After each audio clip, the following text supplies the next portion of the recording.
سلام دوستان عزیز.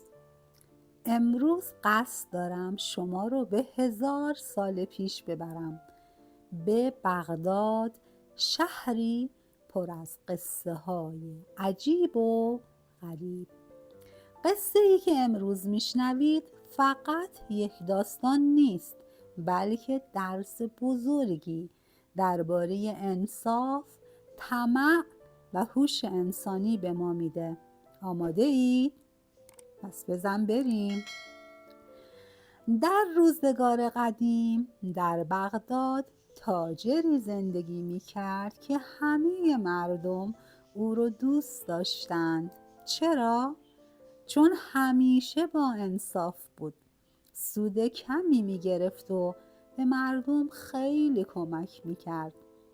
اسمش توی بازار مثل طلا می درخشید. مردم می گفتند اگه چیزی از این تاجر بخری انگار خود خدا بهت برکت داده. اما هر داستان قهرمانی یه آدم منفی هم داره، درسته؟ حالا وارد شخصیت دوم داستان میشیم، تاجری یهودی که درست نقطه مقابل اون تاجر منصف بود. حریص، بیرحم و عاشق پول. اجناسش را با قیمت‌های سرسام آور می‌فروخت و مردم ازش متنفر بودند. علاوه بر این کار صرافی هم می‌کرد. ولی وای به حال کسی که ازش پول می‌گرفت. شرایط وامهاش مثل یه تله بود که هر کسی توش گیر می‌افتاد دیگه نمیتونست فرار کنه. یک روز ورق برای تاجر منصف برگشت. مشکلات مالی مثل یه طوفان به سراغش اومد. بدهکار شد و چاره‌ای جز قرض گرفتن نداشت. اول به دوستانش رو انداخت، اما اینجا بود که فهمید تو روزهای سخت هیچ کس حتی یه سکه هم بهت نمیده. یکی از دوستانش بهش گفت یه نفر هست که میتونه بهت پول بده، اما اون تاجر یهودیه. تاجر با ترس و تردید گفت من اخلاق این مرد رو میدونم، اگه باهاش معامله کنم ممکنه زندگیمو نابود کنه. ولی فشار زندگی اونقدر زیاد شد که مجبور شد پیش تاجر یهودی بره. تاجر یهودی با یه لبخند شیطانی بهش گفت من بهت پول میدم، اما یه شرطی داره.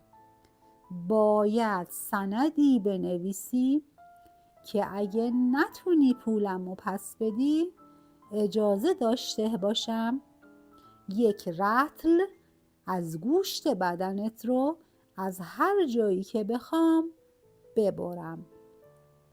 رطل یک واحد وزنی بود که اون زمان در بغداد رایج بود.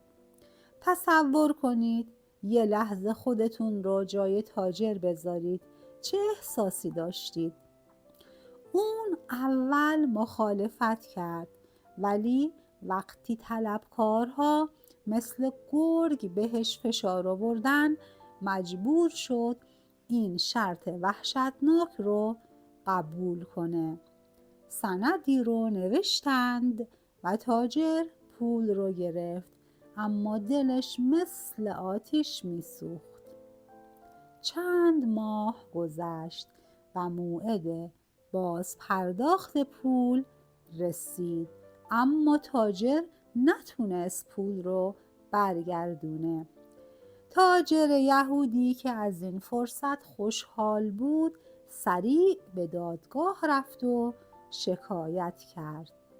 قاضی وقتی سند رو دید گفت طبق این سند یهودی حق داره یه رطل از گوشت بدن تاجر رو ببره.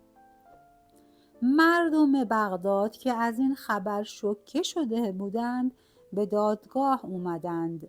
همه عاشق این تاجر بودند و نمیخواستند آسیبی بهش برسه.